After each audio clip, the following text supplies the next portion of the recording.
ராதே கிருஷ்ணா. பூலோக வைகுண்டமான தென்னாங்கூர் க்ஷேத்திரம் இது. குரோதி வருஷ ஆரம்பம், தமிழ் புத்தாண்டு. ரெண்டு கையும் இடுப்புல வச்சுண்டு நின்று இருக்கக்கூடிய நமது பாண்டுரங்க சுவாமிக்கு இன்று விசேஷமானதொரு அலங்காரம்.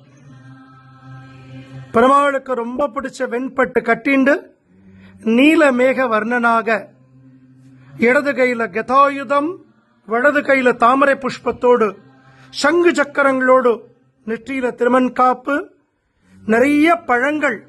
இந்த வருஷம் உலக மக்கள் எல்லோரும் பரமக்ஷேமமாகவும் ஐஸ்வர்யத்தோடும் ஆரோக்கியத்தோடும் செழிப்பாக இந்த பழங்கள் போல இருக்க வேணும்னு எம்பெருமான் திருமேனி பூரா பல்லாயிரக்கணக்கான பழங்களை தாங்கிண்டு ரெண்டு மயில் விசிறி வச்சுண்டு, எப்படி கேரள தேசத்துல குருவாயூர் க்ஷேத்திரத்தில் விஷுக்கண்ணி காணுவாளோ, இங்க கர்ப்பகிரகம் பூரா பழங்கள், எண்ணிலடங்கா பழங்களை திருமேனில பெருமாளும் தாயாரும் சாத்திண்ட பிரம்மாண்டமா நமக்கு சேவை சாதிக்கிறா குருவாயூரப்பனாக, மகாலட்சுமியாக.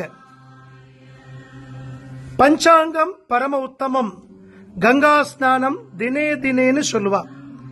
எந்த ஒரு பக்தர் தினசரி பஞ்சாங்கம் படிக்கிறாரோ, நாள் நட்சத்திரம் பார்க்கிறாளோ, அவ கங்கா ஸ்நானம் பண்ணதனுடைய பலன் கிடைக்கிறது.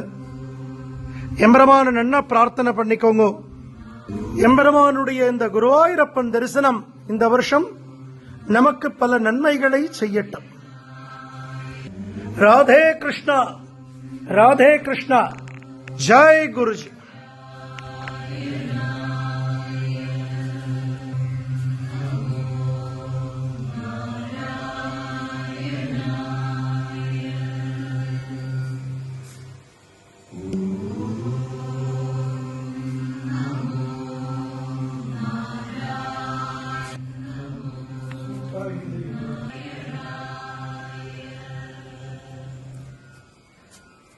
குருஜி ஆராதனை பண்ண உற்சவர் ரகுமாயி சமேத பாண்டுரங்க சுவாமி.